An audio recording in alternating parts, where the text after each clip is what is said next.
मस्त जीवन सांग गोळ्या घेत जा हे घेत जा ते घेत जा याचं उत्तर त्याची गीतेने सांगितलं. तुम्ही गीता नीट समजून घ्या. तुमच्या प्रश्नाचं उत्तर कोण मी तुम्ही सांगून काहीच उपयोग असेल गीता सांगितली बा तू हे तर तुला करावंच लागणार.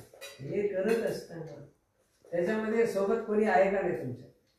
तुम्हाला कोण न्याय लागलेलं तुमच्या बँकेपर्यंत? तुम्हाला विमानातून कोण न्याय लागलेला आहे? तुम्हाला रेल्वेतून कोण न्याय लागलेला आहे? अहो आपण फक्त थोडं मोजकी तिकिटाचे पैसे देतो. आता शासनाला तर त्या 2 पायलटचा आणि त्या गार्डचा पगार द्यावा लागतो.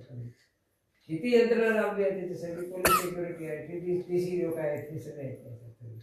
तर माझ्या तेवढ्या पैशामधून आता कधी कोणी जास्तीचं रिझर्वेशन करते, कोणी साधच करते, काही तर 25-30% काढतच नाहीत. काही त्यांचा पगार तर त्यांना द्यावाच लागतो आहे का नाही?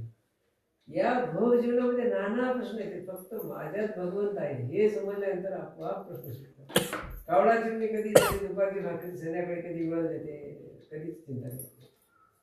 हा भिकारी त्याला कळत नाही किंवा देव माझ्यात आहे, मी मागायला नाही येत. 12 वाजेपर्यंत काम केला तर त्याला 100-200 रुपये मिळते. 100 रुपयामध्ये जेवण मिळते. हो वरण भाताचं जेवण मिळायला मिळते त्याला. अजून काय पाहिजे? काम कर की. माझी जी बुद्धी पालटल्या जाते ना त्याला ऋषीने सांगितलं काम करीत जा. मदत तू काय हाक मारीत जा आणि काम करत जा. मदत तयार विश्वास घालत पाहिजे.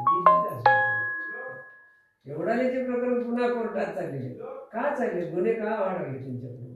त्याच्या उत्तराला त्यांच्याजवळ कागद आहे का? त्याच्यावर पुन्हा मग वेगळे त्या वकिलांचं ॲग्रीमेंट वेगळं, ह्याचं वेगळं, सगळं